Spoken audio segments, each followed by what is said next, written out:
अगर मैं यह बोलूं कि बारिश बंद हो जाए तो क्या हमारे बोलने से बारिश बंद हो जाएगी?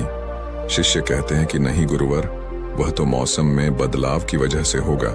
जब मौसम में बदलाव होगा तो बारिश बंद हो जाएगी। फिर गुरुजी कहते हैं कि अगर मैं तुम लोगों से यह कहूं कि ठंडी के मौसम में गर्मी पड़ने लगे तो ऐसा होने वाला तो नहीं है। शिष्य कहते हैं गुरुवर, आप ठीक कह रहे हैं, ये कभी नहीं हो सकता कि ठंडी के मौसम में गर्मी पड़े और गर्मी के मौसम में ठंडी पड़ने लगे। ये मौसम तो प्रकृति पर निर्भर करता है, जो कि हमारे बस में नहीं है। फिर गुरु कहते हैं कि ठीक उसी प्रकार अगर जो चीज हमारे वश में नहीं होती है या जो बातें घटनाएं बीत चुकी हैं, अगर हम उन घटनाओं को लेकर के बार बार परेशान होते रहेंगे या उसकी बहुत ज्यादा परवाह करेंगे तो क्या हम भूतकाल की घटनाओं को बदल सकते हैं? शिष्य कहते हैं कि नहीं गुरुवर। फिर गुरु कहते हैं कि अगर तुम उन बीती घटनाओं को लेकर के बार बार चिंता में रहोगे और उस चीज की परवाह करोगे तो तुम परेशान होते चले जाओगे। इसीलिए तुम्हारी जिंदगी में जो घटित हो चुका है, कोशिश करो उसे भुलाने की। और उसका एकमात्र तरीका है कि आप अपने आने वाले समय पर, आने वाले भविष्य पर, आने वाली चीजों पर अपना ध्यान केंद्रित करिए। गुरु आगे कहते हैं कि मानसिक रूप से मजबूत बनने का दूसरा नियम है ध्यान करने की आदत डालें। गुरु कहते हैं कि गौतम बुद्ध जब सत्य की खोज में निकल पड़े थे तो उन्होंने बहुत सारे उपाय किए, बहुत सारे कर्म कांड किए, लेकिन उन कर्म कांडों की वजह से उन्हें बहुत ज्यादा कुछ हासिल नहीं हुआ और उनका शरीर दुबला पतला होता चला गया। लेकिन वह सत्य की खोज करने में असमर्थ है। उनके गुरुओं ने उन्हें बहुत सारे कर्म कांड उपाय बताए, लेकिन उन कर्म कांड का कोई मतलब नहीं हुआ।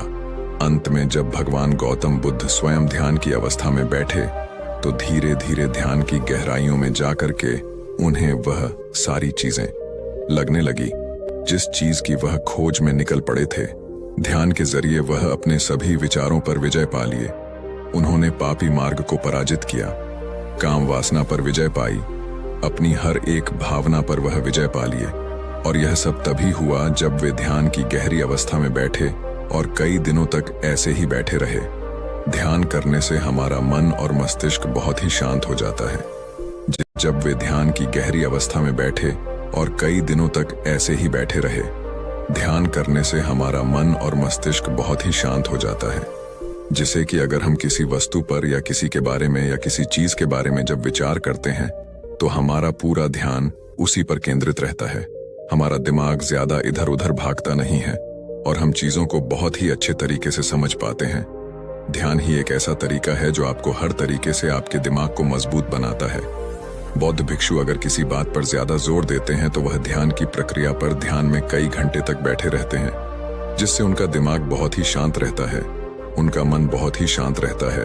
और जिसका मन शांत रहता है वही किसी भी चीज पर अच्छी तरीके से विचार कर सकता है, अर्थात वह मन और मस्तिष्क दोनों से मजबूत होता चला जाता है। ध्यान करने से आपकी सारी वासनाएं आपके नियंत्रण में रहेंगी। आप अपनी इच्छा अनुसार अपनी वासना को अपने वश में किए रहेंगे। गुरु आगे कहते हैं कि मानसिक रूप से मजबूत बनने का तीसरा नियम है बहुत ज्यादा किसी से उम्मीद मत रखना। गुरु ने कहा कि तुम सब अपनी मर्जी से जन्म लिए हो, अपनी मर्जी से ही गर्भ का चुनाव किए हो, लेकिन इंसान जन्म लेने के बाद वह यह सब भूल जाता है कि उसे क्या करना था क्या नहीं, वह किस लिए जन्म लिया था। और जन्म लेने के बाद